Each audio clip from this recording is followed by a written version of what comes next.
உங்களால் தூங்க முடியவில்லை, ஆனால் அலாரம் ஆஃப் ஆகி விடுகிறது. பிற்பாடு மிக அலுவலான வேலையை செய்ய நீங்கள் தூங்குகிறீர்கள். ஏராளமான காஃபி, எனர்ஜி ட்ரிங்கை உட்கொண்டு அந்த நாளை நீங்கள் கடந்து செல்கிறீர்கள். இழந்தவராய் இப்படியாவது அவங்க வாழ்க்கை சென்ற வருடம் முழுவதும் இருந்தது. நாளை உறங்க முடியவில்லை என்பது சாதாரணமான ஒரு விஷயம் அல்ல. இது மாத்திரம் நீங்கள் சந்திக்கிற பிரச்சனைகள் அல்ல. வீட்டில் நீங்கள் பார்க்கிற அந்த நிழல்களை பற்றி என்ன சொல்வது? இப்படி அதிலிருந்து நீங்கள் விடுபட போகிறீர்கள். மீண்டும் நேற்று ராத்திரி உடலில் அழுத்தத்தை உணர்ந்தீர்கள், இருக்கப்படுவதை போல உணர்ந்தீர்கள். தூக்கத்திலே முரமானதை போல உங்களால் அசையவோ அல்லது கத்தவோ கூட முடியவில்லை. உங்கள் உயிரே கூட போகக்கூடிய அளவிற்கு காலை வேலை வருகிறது, மீண்டும் அலாரம் ஆஃப் ஆகிறது. நீங்கள் பரபரப்பான அலுவலை மீண்டும் துவங்குகிறீர்கள். இது பேசுவதற்கு மிக கடினமான ஒரு சூழ்நிலை. இந்த வழக்கமான தொடர்கதை விட்டு வெளியே வர வழி உண்டா? டிவி தானாகவே ஆஃப் ஆகி விடுகிறது. வீட்டில் தனியே இருந்தாலும் கூட யாரோ ஒருத்தர் உங்கள் பொருளை மாற்றி மாற்றி வைக்கிறார்கள். நீங்கள் ஆவிக்குரிய தாக்குதலுக்கு பாதிக்கப்பட்டுகிறீர்கள்.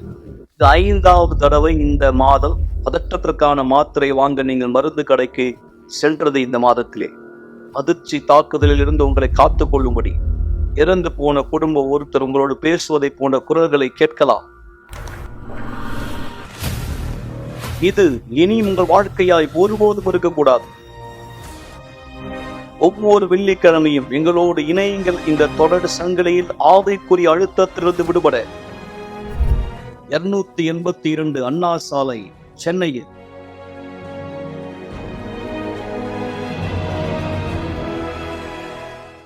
நீங்கள் பார்த்த இந்த அடையாளங்கள் நேற்று நிகழ்ச்சியிலே நான் உங்களுக்கு சொன்னதை போல, நேற்று நிகழ்ச்சி நீங்க ஒருவேளை பார்த்திருந்தால் அல்லது நேற்று நீங்கள் ஏதோ ஒரு காரணத்தினால ஒரு வேலை நிகழ்ச்சி தவற விட்டிருந்தால், இந்த அடையாளம் ஆவிக்குரிய அடையாளம். ஒவ்வொரு சரீர பிரச்சனைக்கு பின்பாய் ஒரு ஆவிக்குரிய தாக்கம் கண்டிப்பாக உண்டு. எதை குறித்து எதை வைத்து நான் இப்படி உறுதியாய் சொல்ல முடியும்? நண்பர்களே, தேவனுடைய வார்த்தை தான் நமக்கான வழிகாட்டியா இருக்கிறது. தேவனுடைய வார்த்தை சொல்கிறது, உலகம் பொல்லாங்கனுக்குள் மூழ்கி கிடக்கிறது. உலகம் பொல்லாங்கனுக்குள் மூழ்கி கிடக்கிறது. எனவேதான் நம்பிக்கை துரோகம், முதுகில் குத்துதல், ஒரு விதத்துல நம்பிக்கை துரோகம், அதாவது ஏமாற்றம், துரோகம், நஷ்டம், அதாவது தொடர் தோல்வி, இழப்புகள், எதிர்பாராத இழப்புகள், பேரிழப்புகள், அதிர்ச்சிகளை நாம இந்த உலகத்துல கடந்து செல்கிறோம். சில நேரம் சின்ன சின்ன விஷயங்கள் நம்மை தொந்தரவுபடுத்தும்படியான சின்ன விஷயங்கள் அன்றாட வாழ்க்கையில கடந்து போகிறோம் இல்லையா? சில நேரம் இந்த சின்ன விஷயம் தான் நம்ம மிகப்பெரிய அளவுல பாதிக்கிறது. நான் நம்புகிறேன், நீங்கள் ஏற்றுக்கொள்கிறீர்கள். சின்ன விஷயங்கள் தான் சில நேரம் நமக்கு மிகப்பெரிய எரிச்சலை ஏற்படுத்துகிறது. இது எல்லாமே உலகத்திலே பொல்லாங்கனுடைய ஆதிக்கத்தினால் ஏற்படுகிறது. ஆம், இவ்வுலகம் பொல்லாங்கனுக்குள் மூழ்கி கிடக்கிறதாய் வேதகமும் உறுதிப்படுத்துகிறது. எனவேதான் தேவனுடைய வல்லமை இல்லாமல் நாம் இதை மீண்டு வருவது சாத்தியமல்ல. இப்படிப்பட்ட ஒரு சாட்சியை தான் நான் உங்களுக்கு முன்வைக்க போகிறேன். குடும்ப பிரச்சனைகள், பெற்றோர்கள் பிள்ளைகள் மத்தியில உள்ள கருத்து வேறுபாடு, கணவன் மனைவிக்குள்ள இருக்கிற கருத்து வேறுபாடு, சண்டைகள், இல்ல 2 தொழிலாளிகள் மத்தியில, சகோதரர்கள் மத்தியில மனக்கசப்புகள், பகை உணர்ச்சிகள், இப்படி சொல்லிக் கொண்டே போகலாம். இந்த சூழ்நிலை குடும்பத்து சமாதானத்தை கெடுக்கிற இல்லையா? நிம்மதி இழக்க செய்கிறது. திருமண வாழ்க்கையில பிளவுகளை ஏற்படுத்துகிறது. ஆனால் இந்த உலகம் பொல்லாங்கனுக்குள் மூழ்கி கிடக்கிறதை போல பொல்லாங்கனுடைய கிரியைகளை அடித்த ஆண்டவராக இயேசு வெளிப்பட்டிருக்கிறார்.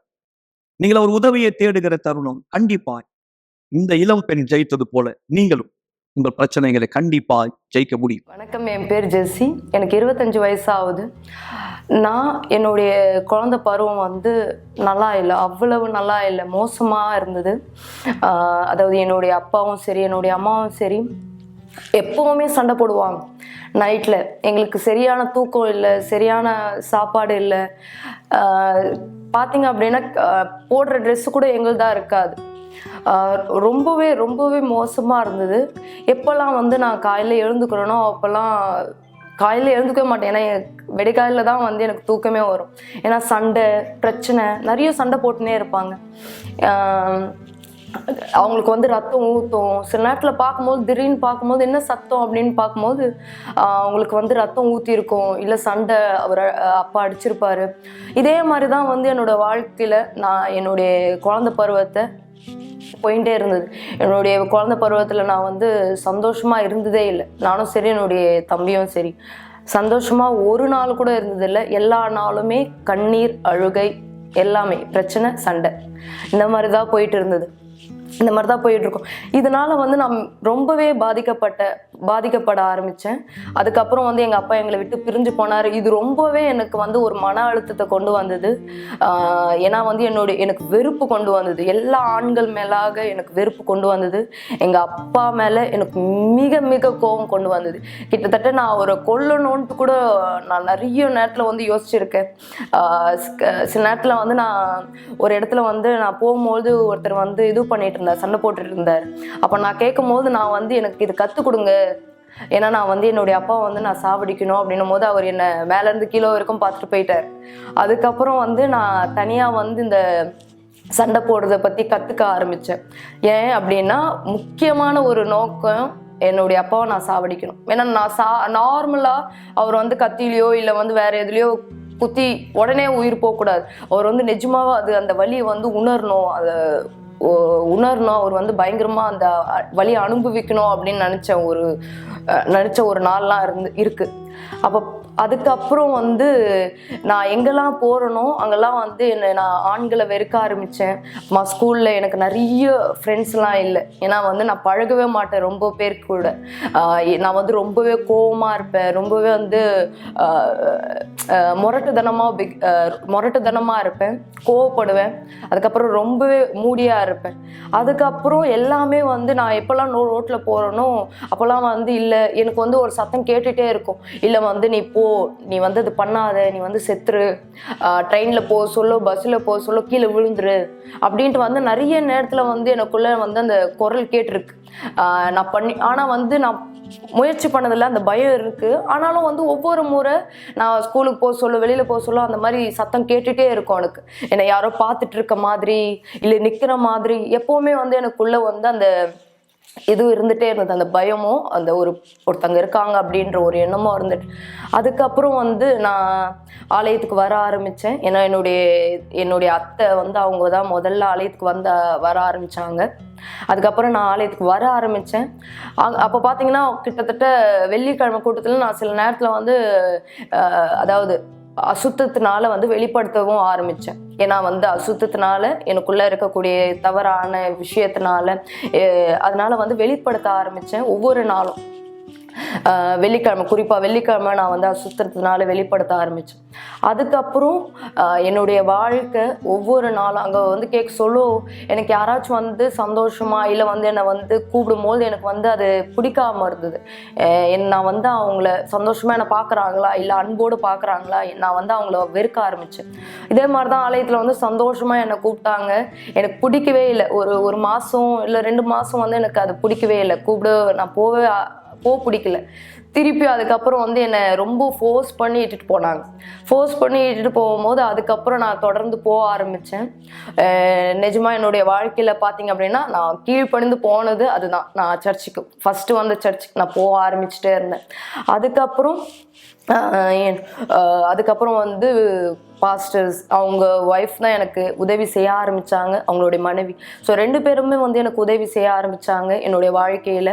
அதுக்கப்புறம் வந்து அதன்படி நான் வந்து இது பண்ணேன். ஏன்னா வந்து எனக்கு வந்து அந்த வெறுப்புணர்வு, எங்கள் அப்பா மேலே இருந்த அந்த வெறுப்புணர்வு இருந்துட்டு இருந்தது.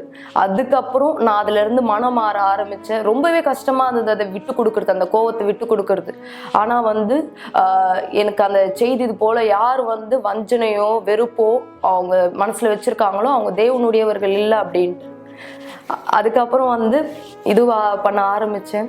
அது பார்த்துட்ட பிறகு நான் வந்து ஒவ்வொரு நாளும் போக ஆரம்பித்தேன். எனக்கு புரிய ஆரம்பிச்சுது, ஓகே நான் பண்ணுறது தப்பு, நான் வந்து இதுக்கு தகுதியானவை இல்லைன்னு சொல்கிறதுக்கு பதிலாக நான் உண்மையாகவே அந்த அன்புக்கும் அந்த பாசத்துக்கும் அந்த விஷயத்துக்கும் வந்து உண்மையாகவே வந்து தகுதியானவ அப்படின்ட்டு வந்து எனக்கு புரிய ஆரம்பிச்சு. அதுக்கப்புறம் தொடர்ந்து வந்து நான் போக ஆரம்பித்தேன். தொடர்ந்து நான் ஆலயத்துக்கு போக ஆரம்பித்தேன். எல்லாத்துலேயும் வந்து ஈடுபாடோடு இருக்க ஆரம்பித்தேன். அதுக்கப்புறம் வந்து ஒரு தடவை நான் கேட்டேன், இந்த மாதிரி பரிசுத்த ஆவி தேவன் நமக்குள்ளே வரும்பொழுது எதுவுமே நம்மளுக்கு தேவைப்படாது, ஏன்னா தேவன் நம்ம கூட இருப்பார் நம்மளை பார்த்துக்கிறதுக்காக அப்படின்னு ஒரு செய்தி வந்து சொல்லிட்டு இருந்தாங்க. அப்போ வந்து உண்மையாக வந்து ரொம்ப இதுவாக இருந்தது. அப்போ வந்து தேவன் நமக்குள்ளே இருக்கார் அப்படின்னா எப்படி வந்து நம்ம வந்து யாருக்கிட்டையும் வந்து நம்ம எதிர்பார்க்க தேவையில்லை, யாரும் வந்து இது பண்ணுவாங்க அது பண்ணுவாங்க, ஏன்னா தேவன் நம்ம கூட இருப்பார், நம்ம எப்பவுமே சந்தோஷமா இருப்போம், நம்ம எப்பவுமே வந்து இதுவா இருப்போம், நல்லா இருப்போம் அப்படின்ட்டு. அதுக்கப்புறம் வந்து நான் தேட ஆரம்பிச்சேன். முதல்ல எனக்கு ரொம்பவே கஷ்டமா இருந்தது அவரை தேடுறதுக்கு, ஏன்னா வந்து இது பண்ணணும், அவர் வந்து ஜெபம் பண்ணணும், அவர் தேடணும். அதுக்கப்புறம் வந்து தொடங்கி வந்து நான் ஆரம்பிச்சேன், அவரை தேட ஆரம்பிச்சேன். உண்மையாவே வந்து என்னுடைய வாழ்க்கை அவரோட கருத்துல ஒப்படைக்க ஆரம்பிச்சேன். யார் வந்து அந்த ஒரு வசனத்துல சொல்லப்பட்டு, யார் வந்து உண்மையாவே தன்னுடைய வாழ்க்கையை தேவனுக்கு கொடுக்குறாங்களோ அவர் எல்லாவற்றையும் பார்த்துப்பாரு அப்படின்னு. ஸோ அப்போ வந்து ஒரு புதன்கிழமை எனக்கு ரொம்ப ஞாபகம் இருக்கு. அந்த புதன்கிழமை நான் தேவனை தேட ஆரம்பிச்சேன். என்னுடைய வெறுப்பு, என்னுடைய கோபம், என்னுடைய எல்லாத்தையும் வந்து அவர் கொடுக்க ஆரம்பிச்சேன், அவர்கிட்ட கொடுக்க ஆரம்பிச்சேன். அதுக்கப்புறம் தேவனுடைய பரிசுத்த ஆவி எனக்கு வந்தார்.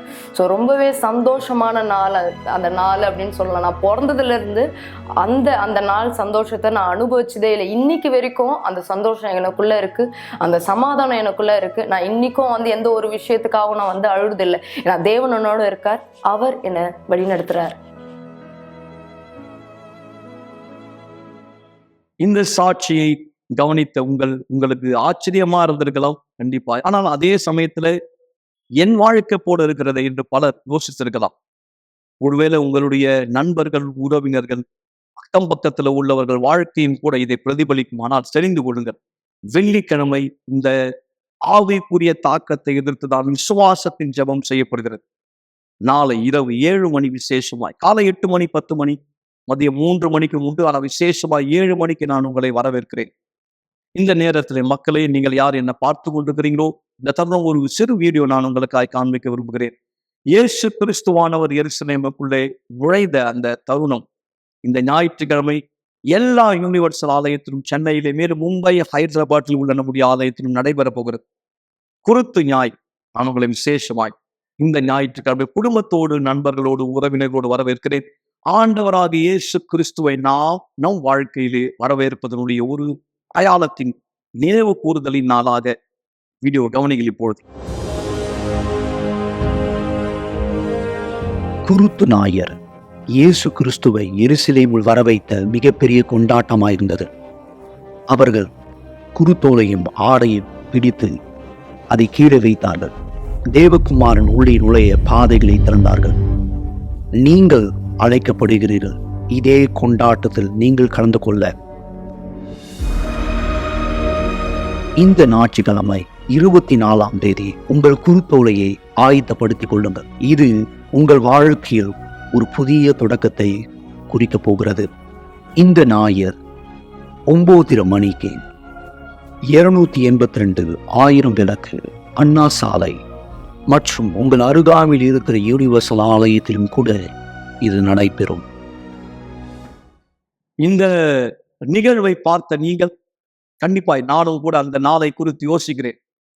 நம்முடைய ஆண்டவராக இயேசு கிறிஸ்து எருசலேமுக்குள் தாமாக தம் தியாகத்தை செய்ய ஏற்றுக்கொண்டு உலகம் முழுவதும் இரட்சிக்கும்படி தீர்மானித்த இந்த நேரம் அவர் வாழ்க்கையினுடைய மிக முக்கியமான ஒரு கட்டம். இந்த பூமியிலே நமக்கும் கூட இந்த நாள் மிக விசேஷமான.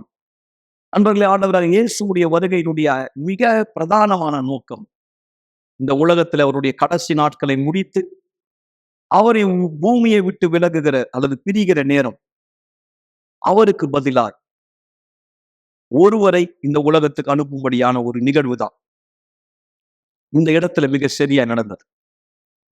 உலகத்திலேயே முதல் தடவையா பூமியின் மேல் பரிசுத்த ஆவி பொழிந்தருளப்பட்ட இடம்தான் நீங்கள் பார்க்க போகிற இந்த வீடியோவிலே காண்பிக்கப்பட போகிற இடம். இதை குறித்த ஒரு சிறு விளக்கம் நீங்கள் பார்ப்பீர்கள். இதற்காக தான் இயேசு கிறிஸ்துவுடைய மரணம் கூட, ஒரு உயிர்த்தெழுதலும் கூட. பரிசுத்த ஆவிதான் இயேசு கிறிஸ்துவை கல்லறையிலிருந்து வெளியே கொண்டு வந்த இந்த வல்லமை தான். இதே வல்லமை நமக்குள் வரும்போது நம்ம இனி பிரச்சனையால் புதைக்கப்பட்ட ஒருவராய் ஒருபொழுதும் இருப்பதில்லை. தற்கொலையோ தவறான மனப்பான்மைக்கோ நாம் செல்வதில் அதை குறித்து நான் பேசும்போது இப்படிப்பட்ட எண்ணங்கள் உங்களுக்கு இருந்தால், மன அழுத்தத்துல பாதிக்கப்பட்டிருந்தால், எங்களை தொடர்பு கொள்ள விரும்பினால் நீங்க உடனே செய்யலாம். விளக்கத்தை கவனிங்கள். இதனை தொடர்ந்து நண்பர்களே, பரிசுத்த ஆவியுடைய பிரசன்னம் ஒரு உடலை வந்து ஆட்கொள்ளுகிற தருணம் அவர் வாழ்க்கையில 2 கட்டங்கள் நிச்சயமாய் சாத்தியம். அதான் முக்கியமான ஒரு சாட்சி. முன்பு பிற்பாடு, பிஃபோர் அண்ட் ஆஃப்டர். என்னோட வசனம் சொல்லுகிறது, பழையவைகள் ஒழிந்து போயின, எல்லாம் புதிதாயின. பரிசுத்தாவி இருப்பதற்கு முன்பாய் ஒருத்தர், பரிசுத்தாவி வந்த பிற்பாடு அவர் குணாதிசயங்கள் வேறு. இந்த சாட்சியை தொடர்ந்து கவனிப்பீர்கள். பிற்பாடு நாம் ஜெபத்திலே ஒன்றிணையலாம். மார்ச் 11ஆம் தேதி முதல் மார்ச் 31ஆம் தேதி வரை உள்ள இந்த தானியேல் உபவாசத்தினுடைய அடிப்படை விஷயம் என்ன? இதான் நான் உங்களோட இந்த வீடியோவில் பகிர்ந்து கொள்ள விரும்புகிறேன். யார் நீங்க என்னை பார்த்து கொண்டிருக்கிறீர்களோ, இந்த சம்பவம் முதலாவது நடைபெற்றது எங்கள் சரித்திரத்திலே அப்போஸ்தலர் 1ஆம் அதிகாரத்தை பார்க்கும்போது இங்க வசனம் சொல்லுகிறது, அவர்கள் ஒருமனப்பட்டு, அதாவது எல்லோருமே இயேசு கிறிஸ்துவானவருடைய வார்த்தையை கேட்டுக்கொண்ட சமயம் சீஷர் எல்லாரும் கூடி வந்திருக்கும் போது இயேசு அவர்களை நோக்கி சொன்னார், யோவான் ஜலத்தினாலே ஞானஸ்தானம் கொடுத்தான், நீங்கள் சில நாளுக்குள்ளே பரிசுத்த ஆவியினாலே ஞானஸ்தானம் பெறுவீர்கள். ஆகையால் நீங்கள் எருசலேமை விட்டு போகாமல் என்னிடத்தில் கேள்விப்பட்ட பிதாவின் வாக்குத்தத்தம் நிறைவேற காத்திருங்கள் என்று கட்டளையிட்டார். எருசலேம் என்பது ஆவிக்குரிய விதத்திலே சபையை அடையாளப்படுத்துகிறது. இன்னைக்கு அநேக மக்கள் சபையில கூட்டங்களுக்கு வருவதை தவறு விடுவது, ஜபங்கள்ல கவனம் சிதைவடைவதை, விசுவாசத்தில பின்வாங்குவதை, விடாமுயற்சியில சோர்ந்து போவதை பார்க்கிறோம். காரணம் என்ன தெரியுமா? இவ்வுலகத்தினுடைய பிரச்சனைகள், உலகத்தினுடைய தாக்கம் அவர்களை சோர்ந்து போக செய்கிறது. ஆனால் ஆண்டவர் சொன்னார், போகாதிருங்கள் எருசலேமை விட்டு. அதாவது விசுவாசத்திலே பின்வாங்க வேண்டாம், ஐக்கியத்தை நிறுத்த வேண்டாம். காரணம் என்ன? பரிசுத்த ஆவி உங்களுக்குள் வரும்போது நண்பர்களே, நீங்கள் பலன் அடைவீர்கள். உங்களுடைய வாழ்க்கை பிரச்சனைகளை ஜெயிக்க கண்டிப்பாய் இந்த பலன் தான் உங்களுக்கு தேவையான ஒன்று. உங்களுடைய ஒவ்வொரு நாள் போராட்டங்களை மீண்டு வர, விசுவாசத்தை காத்துக்கொள்ள, நீங்கள் எனக்கு பின்னே பார்க்கிற இந்த இடம் மிக சரியாய் சீஷர்கள் ஒன்று கூடின இடம். இங்கே அப்படியாய் சொல்லப்பட்டிருக்கிறது. இந்த 500 பேருக்கு ஆண்டவராக இயேசு இந்த வார்த்தை சொன்னார். ஆனால் 120 பேர் தான் அந்த குறிப்பிட்ட நாளிலே ஒருமனப்பட்டு ஒரு இடத்திலே கூடி வந்தார்கள். இங்கே பார்க்கும்போது 2ஆம் அதிகாரம் அப்போஸ்தலர் பெந்தெகோஸ்தே என்னும் நாள் வந்தபோது அவர்கள் எல்லாரும் 120 பேர் ஒருமனப்பட்ட ஒரு இடத்திலே கூடி வந்திருந்தார். அந்த இடம்தான் நீங்கள் பார்க்கிற இந்த மேல் வீட்டறை. இந்த இடத்துல 120 பேர் ஒன்று கூடினார். எதை நம்பி? ஆண்டவராக இயேசு கிறிஸ்து கொடுத்த வாக்குத்தத்தம், நீங்கள் பரிசுத்த ஆவியினால் ஞானஸ்தானம் பெறுவீர்கள். நண்பர்களே, நீங்க பல காரியங்களை தேடுறீங்க, பல காரியத்துக்காய் கவலைப்பட்டு கலங்குகிறீர்கள். ஆனால் ரகசியம் என்ன தெரியுமா? பரிசுத்த ஆவி உங்களிடத்திலே வரும்போது, அப்போஸ்தலர் 1ஆம் அதிகாரம் 8ஆம் வசனம் சொல்கிறது, நீங்கள் பலன் அடையும். பலன் தான் உங்களுக்கு தேவை. அதற்காக தான் 21 நாள் தானியேலின் உபவாசம். இதை குறித்த விளக்கம், இதை குறித்த விவரம் தேவை. நீங்கள் உபவாசத்தை இணைய விரும்பினால் உடனே எங்களை தொடர்பு கொள்ளுங்கள். நேரடியாய் நீங்கள் ஆலயத்துக்கு வரலாம். இந்த ஞாயிற்றுக்கிழமை விசேஷமாய் 17ஆம் தேதி காலை 9:30 மணி எங்கள் சிறப்பு விருந்தினர். நான் அவ்வளவு நேரம் காத்திருக்க முடியாது, எனக்கு உடனடியாய் விளக்கம் தேவை. உடனே தொடர்பு கொள்ளுங்கள். இதை குறித்த விளக்கத்தை பெற்றுக்கொள்ளும்படியாய் இந்த உபவாசத்திலே நீங்கள் இயேசு கிறிஸ்துவானவர் தாமே வாக்களித்த பரிசுத்த ஆவியின் பொழிந்தறுதலை பெற்றுக்கொள்வீர்கள். தேவனுடைய வல்லமை பலன் உங்களுக்குள் வருவதை நீங்கள் பார்ப்பீர்கள். அவர் நாமத்தின் மகிமைக்காக.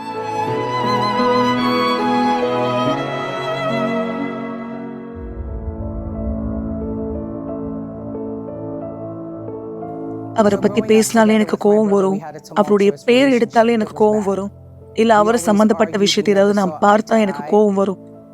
நான் நினைச்சேன், இந்த மாதிரி நான் வாழக்கூடாது, இது எல்லாத்தையும் எடுத்து போடணும். இந்த மாதிரி அவரை பத்தி பேசினாலே கோவம் வர்ற இந்த உணர்ச்சியை நான் எடுத்து போடணும். ஆனா எனக்கு அது எப்படி செய்யறதுன்னு தெரியல, எங்க உதவி கேட்கணும்னு தெரியல. இதுல இருந்து வெளியே வரும்படியா, நான் உதவி கேட்கும்படியா, மனதளவுல யாரெல்லாம் பாதிக்கப்பட்டிருக்காங்களோ அவங்களுக்கு ஆலோசனை கொடுக்கும்படியா இருக்க நபரிடத்துல நான் போயிருந்தேன். அவங்க இடத்துல நான் பேசியிருந்தேன், நான் விலக்கி சொன்ன எல்லாத்தையுமே. ஆனா அவங்க என்ன பார்த்த விதமே, இவங்க ஏதோ பைத்தியம் ஆயிட்டாங்க அப்படின்னு நினைச்சாங்க. ஏன்னா எப்படி ஒருத்தரால இவ்வளவு கோபமா இருக்க முடியும், ஏற்கனவே இறந்த ஒரு நபர் மேல அப்படின்ற கேள்வி எல்லாருக்குமே இருந்தது. ஆனா இதுல இருந்து எப்படி வெளியே வருதுன்னு எனக்கு தெரியாம போயிடுச்சு. ஏன்னா எனக்குள்ளாங்க அந்த அளவுக்கு கோவம் இருந்துச்சு, அந்த அளவுக்கு வெறுப்பு இருந்தது. நான் சரீரபூர்வமாவே பாதிக்கப்பட்டிருந்தேன். இருந்தாலும் இதை விட அதிகமா என்னுடைய சிந்தனையில நான் பாதிக்கப்பட்டிருந்தேன். இதுக்கு பிற்பாடு எனக்கு வந்து சர்க்கரை வியாதி வர ஆரம்பிச்சது. அது ரொம்பவே அதிகமான அளவுல இருந்ததுனால எனக்கு பிரஷர் இருந்தது. என்னால இது கட்டுப்படுத்த முடியாம போயிடுச்சு. ஒரு நாள்ல 12 முறைக்கு மேல நான் சோதிச்சு பார்த்துட்டே இருக்க வேண்டியதா இருந்து என்னுடைய ரத்த அளவு எவ்வளவு இருக்கு, எனக்குள்ளாக பிரஷர் எவ்வளவு இருக்கு அப்படின்னு. ஏன்னா என்னுடைய சர்க்கரை வியாதியினுடைய அளவு ரொம்பவே அதிகமா இருந்தது. ஒரு வாரத்துக்கு நான் அதிக முறையா ஊசி போட வேண்டியதா இருந்தது. என்னுடைய ரத்தத்தை வந்து சுத்திகரிக்க வேண்டியதா இருந்தது. இதுக்கு பிற்பாடுதான் நான் யூனிவர்சல் ஆலயத்தை கண்டுபிடித்தேன். நான் ஆலயத்துக்கு போனேன். அங்க போன பிற்பாடு எனக்கு என்ன நடந்ததுன்னு தெரியல. ஆனா ஒவ்வொரு முறை நான் ஆலயத்துக்கு போயிட்டு வெளியே வரும்பொழுதும் ஏதோ ஒரு வித்தியாசத்தை எனக்குள்ளாக உணர்ந்தேன். ஏதோ ஒரு விஷயம் எனக்கு புரிய வந்தது போல நான் உணர்ந்தேன். இதுல எதை என்ன ஆச்சரியப்பட வச்சதுன்னா, நான் போன எல்லா கூட்டத்திலயுமே அங்க இருந்த பாஸ்டர் தொடர்ந்து மன்னிப்பை குறித்து பேசினார். அவர் தொடர்ந்து பேசிட்டே இருந்தார். உங்களுக்குள்ள வெறுப்புணர்ச்சி இருக்கக்கூடாது, உங்க இருதயத்தை நீங்க சுத்தப்படுத்தணும், நீங்க மன்னிக்கணும்னு அவர் தொடர்ந்து சொன்னார். நீங்க யார் மேல கோவமா இருக்கீங்களோ அந்த நபரை அழைங்க, அவங்க கிட்ட மன்னிப்பு கேளுங்க. நான் எனக்குள்ள கேட்டுக்கிட்டேன், அவர் தான் ஏற்கனவே இறந்துட்டாரு, எப்படி நான் அவரை கூப்பிடுறது அப்படின்னு. என்னெல்லாம் பாஸ்டர் அந்த இடத்துல சொல்வாரோ எல்லாமே என்னை பொறுத்த வரைக்கும் வித்தியாசமா இருந்தது. நான் யோசிப்பேன், எப்படி இது சாத்தியம், இது எப்படி செய்ய முடியும் அப்படின்னு. எல்லா விஷயத்திலயும் எனக்கு கேள்வி இருந்தது. ஆனா நான் ஒரு விஷயத்த அதுல கத்துக்கிட்டேன். என்னுடைய உணர்ச்சியை பயன்படுத்துறதுக்கு பதிலாக புத்தியுள்ள விசுவாசத்தை நான் பயன்படுத்தணும்னு நான் கத்துக்கிட்டேன். ஏன்னா அதெல்லாம் நான் பண்ணிட்டு இருந்தேன். என்னுடைய இருதயம் தான் என்னுடைய உடம்பையே கட்டுப்படுத்துறதா இருந்தது. என்னுடைய மூளையும் என்னுடைய புத்திசாலித்தனத்தையும் நான் பயன்படுத்துறதுக்கு பதிலாக தொடர்ந்து என்னுடைய இருதயத்தை நான் பயன்படுத்திட்டு இருந்தேன். என்னுடைய உணர்ச்சியை பயன்படுத்த எல்லாத்தையும் செஞ்சுட்டு இருந்தேன். எனவே இதை நான் கண்டுபிடித்த பிற்பாடு என்ன முழுமையை நான் வெறுமையாக்க வேண்டியது அவசியமா இருந்தது. நான் என்னுடைய இருதயத்தை திறந்து பேச வேண்டியது, எல்லாத்தையும் தேவனிடத்தில் அர்ப்பணிக்க வேண்டியது ரொம்ப முக்கியமா இருந்தது. கடைசியா எல்லாத்துக்கும் ஒரு முடிவு நான் எடுத்தேன். நான் தண்ணியில ஞானஸ்தானம் எடுத்து என் வாழ்க்கைக்கான முடிவை நான் எடுக்க ஆரம்பிச்சேன். பரிசுத்த ஆவியானவரை தேட ஆரம்பிச்சேன். நான் தானியேல் உபவாசத்துல பங்கேற்றேன். என்னுடைய எல்லா விஷயத்தையுமே நான் கைவிட ஆரம்பிச்சேன். இதனுடைய பிரதிபலனா பரிசுத்த ஆவியானவரை என்னுடைய வாழ்க்கையில் நான் பெற்றுக்கொண்டேன். என்னையே நான் தேவனுக்கு முன்னாடி அதிகமா தாழ்த்த ஆரம்பிச்சேன். சில நண்பர்கள் எனக்கு இருந்தாங்க, அவங்களோட முன்னாடி நான் எல்லா நேரமும் இருப்பேன். ஆனா அதுக்கு பிற்பாடு நான் அவங்க கிட்ட இருந்து என்னை விலக்கிக்கிட்டேன். ஏன்னா என்னை பொறுத்த வரைக்கும் அவங்க தான் தேவனிடத்துல இருந்து என்னை பிரித்து வைக்கிறது போல நான் உணர்ந்தேன். எனவே அவங்க செய்யற எல்லா விஷயத்தையும் அப்படியே எதிர்மறையா வித்தியாசமா நான் செய்ய ஆரம்பிச்சேன். என்னுடைய தனிப்பட்ட உபவாசத்தை நான் ஏற்படுத்தினேன். ஆலயத்துல நடந்த உபவாசத்தையும் நான் கலந்துப்பேன். சில நேரங்கள்ல இரவுல நள்ளிரவுல எழுந்து நான் ஜெபிப்பேன். 3 முறை நான் ஜெபிப்பேன். சில நேரங்கள் நான் குறிப்பிட்டு வச்சிருந்தேன். அதிகமா தேவனுடைய வார்த்தையை நான் படிக்க ஆரம்பிச்சேன். நான் பரிசுத்த ஆவியானவரை பெற்றுக்கொள்றதுக்கு முன்னால் அந்த சமயத்துல ஒரு சில நேரங்கள் வந்துச்சு. நான் அப்போ முட்டி போட்டேன். நான் அழ ஆரம்பிச்சேன். தேவனிடத்துல எல்லாத்தையுமே சொன்னேன். என்னுடைய சகோதரனுக்கும் எனக்கும் இருந்த சண்டைகள், அவர் மேல எனக்கு இருந்த வெறுப்பு, என்னுடைய பசங்களோட எனக்கு இருந்த கசப்புணர்ச்சிகள், என்னுடைய அம்மாவோட இருந்த உறவு, எல்லாத்தையுமே நான் அழுது தேவனிடத்துல என்னுடைய இருதயத்தை திறந்து ஊற்றினேன்.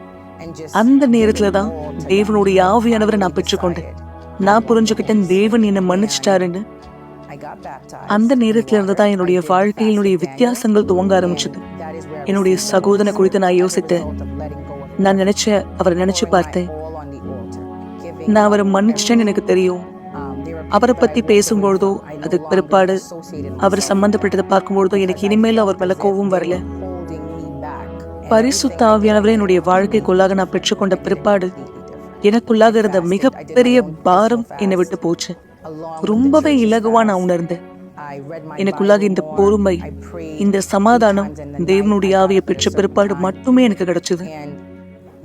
இதுக்கு பிற்பாடு என்னுடைய வாழ்க்கையில பெரிய வித்தியாசங்கள் ஏற்பட ஆரம்பிச்சது. இதை என்னால விலக்கி சொல்ல முடியல. ஏன்னா என்னுடைய வாழ்க்கையில மூடப்பட்ட கதவுகள் திறக்க ஆரம்பிச்சது. எனக்காக நல்ல விஷயங்கள் என் வாழ்க்கையில நடக்க ஆரம்பிச்சது. நான் எல்லாத்தையும் பார்த்தேன். இப்போ என்னுடைய சரீரத்தினுடைய குறைபாடுகள் எல்லாமே சரிப்படுத்தப்பட்டிருக்கு. நான் இப்போ சரிசமமா உணர்றேன். என்னுடைய ஆவிக்குரிய வாழ்க்கையில என்னுடைய விசுவாசத்தை பயன்படுத்தி நான் தொடர்ந்து முன்னோக்கி போறேன். என்னுடைய வாழ்க்கையினுடைய சில பிரச்சனைகள் சரிப்படுத்தப்பட்டுருச்சு. என்னுடைய பண வாழ்க்கை இப்ப ஆசீர்வாதமா இருக்கு. என்னுடைய அம்மா, என்னுடைய பசங்களோட, என்னுடைய திருமண வாழ்க்கை, எல்லாரோட எனக்கு இருக்க உணர்வு, அவங்களோட நான் பேசுற விதம், என்னுடைய உறவு எல்லாமே சரிப்படுத்தப்பட்டிருக்கு. அநேக வாய்ப்புகள் எனக்கு கிடைக்க ஆரம்பிச்சது என்னுடைய வாழ்க்கையில.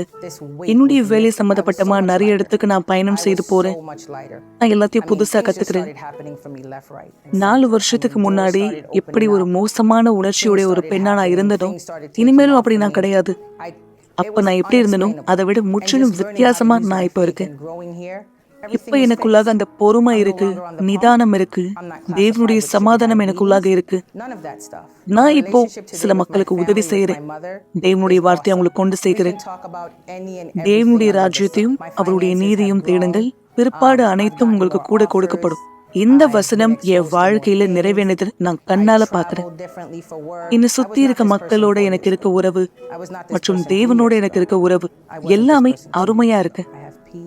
எனவே நீங்க யாரு என்ன பார்த்துட்டு இருக்கீங்களோ, மன்னிக்க முடியாத தன்மையோட நீங்க யாரு கஷ்டப்படுறீங்களோ, நான் உங்களுக்கான ஆலோசனை கொடுக்கிறேன். நீங்க யூனிவர்சல் ஆலயத்துக்கு வரும்படியாக உங்களுடைய விசுவாசத்தை புத்திசாலித்தனத்தோட எப்படி பயன்படுத்துறதுன்னு நீங்க கற்றுக்கொள்வதற்கு, நீங்க உங்களுடைய உணர்ச்சியோ உங்களுடைய இருதயத்தையோ பயன்படுத்தாம உங்களுடைய புத்திசாலித்தனத்தை எப்படி நீங்க பயன்படுத்துறதுன்னு இந்த இடத்துல நீங்க கத்துக்கலாம். இந்த இடத்துல உங்களுக்கான உதவி கண்டிப்பா கிடைக்கும். இந்த இடத்துல நீங்க கத்துக்கலாம் எப்படி செய்யணும், எப்படி நீங்க மன்னிக்கணும்ன்றத உங்களால கத்துக்க முடியும். நிகழ்ச்சியின் இறுதிக்கு நாம் வந்திருக்கிறோம். நான் நம்புகிறேன் உங்களுடைய கரத்துல நீங்கள் டம்ளர் தண்ணி தயாரா வைத்திருப்பீர்கள். இந்த நிகழ்ச்சியின் இறுதியில ஒரு சிறு வீடியோ ஒளிபரப்பாகும் உங்கள் ரட்சிப்பை குறித்தது. அதை கவனிங்க நண்பர்களே. உங்களுக்கு மேற்கொண்டு விளக்கங்களோ விவரங்களோ அல்லது ஒரு ஆலோசனையோ ஜெபமோ தேவையானால் எங்களை கீழே உள்ள தொலைபேசியிலே தொடர்பு கொள்ள தவற வேண்டாம், தயங்க வேண்டாம். முற்றிலும் இலவசம். இந்த நேரம் நாம் நம்மை ஜெபத்துக்காய் ஆயத்தப்படுத்தலாம். ஒரு கிளாஸ் தண்ணீரை ஆயத்தப்படுத்திக் கொள்ளுங்கள் அல்லது தொலைக்காட்சிக்கு அருகாமையிலே வாருங்கள். இந்த நேரம் உங்களுக்கான ஒரு சிறப்பு ஜெபத்தை நாம் செய்ய போகிறோம். ஆண்டவராகிய இயேசு கிறிஸ்துவின் பெயரால் தேவனின் பிரசனத்திலே நான் மக்களோடு சேர்ந்து என்னை தாழ்த்துகிறேன். ஜாய் டிவி வழியாய், யூடியூப், ஃபேஸ்புக் வழியாய் யாரெல்லாம் இந்த ஜெபத்தை பெற்றுக் கொண்டிருக்கிறார்களோ, குடும்பமாய் அல்லது வேலை ஸ்தலத்திலே, ஏன் வெளியிலே பிரயாணத்தில் இருக்கலாம், அல்லது ஆண்டவரே ஒரு மிக மோசமான நிலைமையிலே மருத்துவமனையில் அனுமதிக்கப்பட்டிருந்தால், சிறைச்சாலை, ஒரு அநீதி நிமித்தம் தள்ளப்பட்டவராக இருந்தால், தனிமையினால் பாதிக்கப்பட்ட ஒருவராய் வீட்டுக்குள் முடங்கி கொண்டிருந்தால், யாரும் இவருக்கு இல்லை என்ற அந்த உணர்வினால் பாதிக்கப்பட்ட ஒருவராய் இந்த ஜெபத்தின் மூலம் ஆண்டவரே சற்று முன்பு குடும்பங்கள், திருமண வாழ்க்கைக்கான ஆலோசனைகள், ஆசீர்வாதங்கள் ஆலயத்தில் அறிக்கை செய்யப்பட்டது. இளம் பெண்கள், ஆண்கள், தம்பதியர்கள் மேலாக அதேதான் இன்றைக்கு இந்த ஜெபத்தை கேட்கிற ஒவ்வொரு குடும்பத்திலும் நடைபெறட்டும். வாக்குவாதங்கள் விலகட்டும், கருத்து வேறுபாடுகள் விலகட்டும், சண்டைகள் விலகட்டும். கோபித்து கொண்டு யார் வீட்டை விட்டு புறப்பட்டார்களோ அவர்கள் திரும்பி வரட்டும். தேவன் கருத்து வேறுபாட்டினுடைய ஆவி நீக்கப்படட்டும். கெட்ட பழக்கத்தினுடைய அசுத்தங்கள் சுட்டரிக்கப்படட்டும். இந்த தண்ணீரின் மூலமாய் ஜீவனும் ஆரோக்கியமும் இதை பருகிற ஒவ்வொருத்தருக்குள்ளும் வருவதாய் நான் இந்த ஜெபத்தில் இருக்கிற ஒவ்வொருவரை ஆசீர்வதிக்கிறேன், குடும்பங்களை ஆசீர்வதிக்கிறேன். ஆண்டவராகிய இயேசுவின் பெயராலே ஆமென். ஆசீர்வாதமான தண்ணீரை குடியுங்கள் இப்பொழுதே. தேவனுடைய சமாதானம் உங்களோடு குடும்பத்தாரோடு கூட இருப்பதாய் நாளை இரவு விசேஷமாய் உங்களை மீண்டும் சந்திக்கும் வரை சென்று வாருங்கள் நண்பர்கள். ஒரு நாள் நீங்க கடைசியா இந்த உலகத்துல எழுந்துப்பீங்க. அந்த நாள் கடைசியான நாளா இருக்கும்.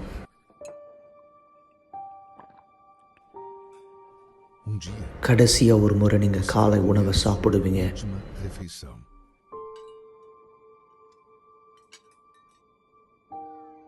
ஒரு நாள் உங்க குடும்பத்தினுடைய முகத்தை கடைசியா நீங்க பார்ப்பீங்க.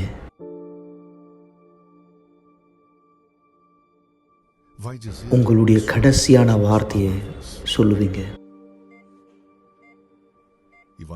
உங்களுடைய கண்கள் கடைசியா ஒரு முறை சிமிட்டும்.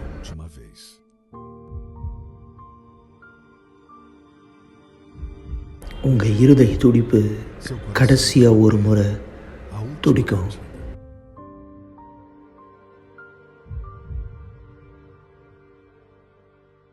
நீங்கள் கடைசியாக ஒரு முறை மூச்சை இழுத்து விடுவீங்க.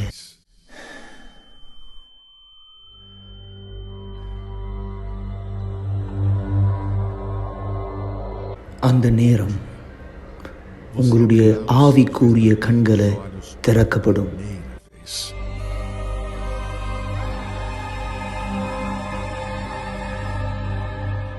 அந்த நேரத்தில் நீங்கள் புரிஞ்சுப்பீங்க எந்த அளவுக்கு உங்களுடைய ஆத்மா உண்மையானது அப்படின்னு.